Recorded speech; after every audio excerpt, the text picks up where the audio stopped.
നഗരസഭാ കൗൺസിൽ ആ കൗൺസിൽ യോഗം ജനാധിപത്യത്തെ തന്നെ ചോദ്യം ചെയ്യുന്ന രൂപത്തിലുള്ള നടപടിയാണ് ഇന്നിവിടെ ഉണ്ടായിട്ടുള്ളത്.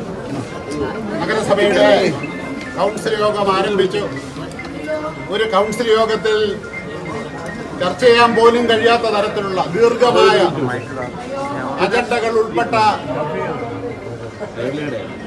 അജണ്ടകളാണ് നഗരസഭാ കൗൺസിൽ യോഗത്തിൽ ഇന്ന് അവതരിപ്പിക്കപ്പെട്ടത്. അതിൽ തന്നെ ആരോഗ്യ സ്റ്റാൻഡിംഗ് കമ്മിറ്റിയുടെ അജണ്ടയുടെ ഭാഗമായി ആറ്റുകാൽ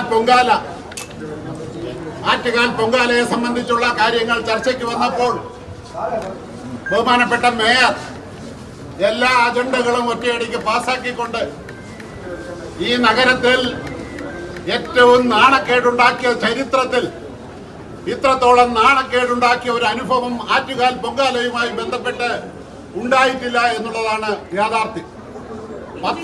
പത്രമെല്ലാം ഇന്നത്തെ ദിവസം മലയാള മനോരമ പത്രമടക്കമുള്ള പത്രങ്ങൾ ഏറ്റവും വലിയ വാർത്തയായി തന്നെ മാലിന്യം ആറ്റുകാൽ പൊങ്കാലയ്ക്ക് ശേഷം അത് മാലിന്യം നീക്കുന്ന കാര്യത്തിൽ വന്നിട്ടുള്ള കുറവുകളെ സംബന്ധിച്ച് സൂചിപ്പിച്ചുകൊണ്ടുള്ള വാർത്തയാണ് ഉണ്ടായിക്കൊണ്ടിരിക്കുന്നത്.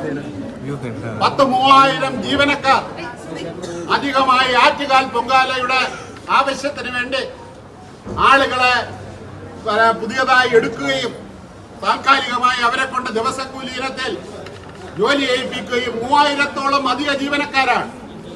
ഇന്നോളം ആറ്റുകാൽ പൊങ്കാലയുടെ ചരിത്രത്തിൽ ഇത്രത്തോളം ജീവനക്കാരെ എടുത്തുകൊണ്ടൊരു പ്രവർത്തനം നടത്തിയിട്ടില്ല. മൺകട്ട മാറ്റുന്നതിന് വേണ്ടി മാത്രം 600-ഓളം ആളുകളെയാണ് പുതിയതായി ഈ ആവശ്യത്തിനെടുത്തത്. 2500 ആളുകൾ ആറ്റുകാൽ പൊങ്കാലയുടെ ആവശ്യത്തിന് വേണ്ടി താൽക്കാലികമായി ചുമതലപ്പെടുത്തുകയും ചെയ്തു.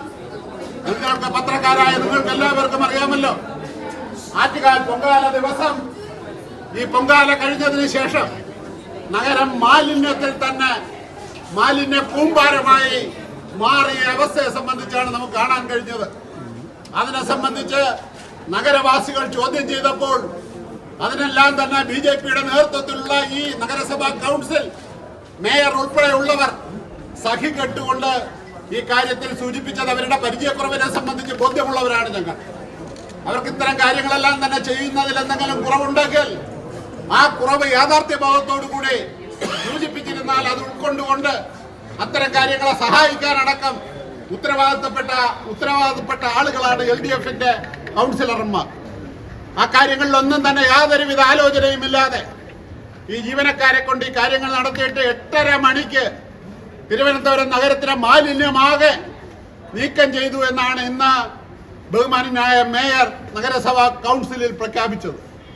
അതിനുശേഷം പിറ്റേ ദിവസം തൊട്ട് ഇന്ന് വരെയുള്ള ദിവസങ്ങളിൽ നഗരം ചീഞ്ഞു നാറുകയാണ്.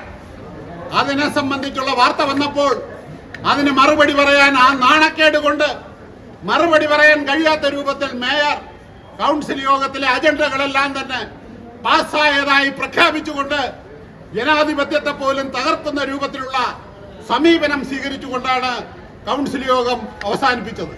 ഇത് തുടക്കമാണ്. ഈ തുടക്കം ഇത്തരം കാര്യങ്ങളെ സംബന്ധിച്ച് ഇവരുടെ ഭരണപരമായിട്ടുള്ള കഴിവുകേടുകളെ സംബന്ധിച്ച് ഞങ്ങൾ എപ്പോഴും അതിനെ സംബന്ധിച്ച് ചോദ്യം ചെയ്തുകൊണ്ട് തന്നെ മുന്നോട്ട് പോകുമെന്നുള്ള കാര്യത്തിൽ യാതൊരുവിധ സംശയവുമില്ല. ചോദ്യം ചെയ്യുന്ന അവസരത്തിൽ നഗരസഭാ കൗൺസിലർമാർക്കുള്ള ജനാധിപത്യ അവകാശങ്ങളെ ചോദ്യം ചെയ്യുന്ന രൂപത്തിൽ ഈ മേയർ മാറിയാൽ അതിനെ ഏതറ്റം വരെയും പോയി നേരിടുന്ന രൂപത്തിലുള്ള പ്രവർത്തനങ്ങൾക്ക് LDF നേതൃത്വം നൽകുമെന്നുള്ള കാര്യമാണ് നഗരവാസികൾക്ക് വേണ്ടി ഞങ്ങൾക്ക് ഇവിടെ സൂചിപ്പിക്കാനുള്ളത്. അപ്പൊ ഇത്തരം കാര്യങ്ങൾക്കെതിരായിട്ടുള്ള അതിശക്തമായിട്ടുള്ള പ്രക്ഷോഭ സമരങ്ങൾ സംഘടിപ്പിച്ചുകൊണ്ട് ഞങ്ങൾ മുന്നോട്ട് പോകുമെന്നുള്ള കാര്യം ഇവിടെ സൂചിപ്പിക്കുകയാണ്.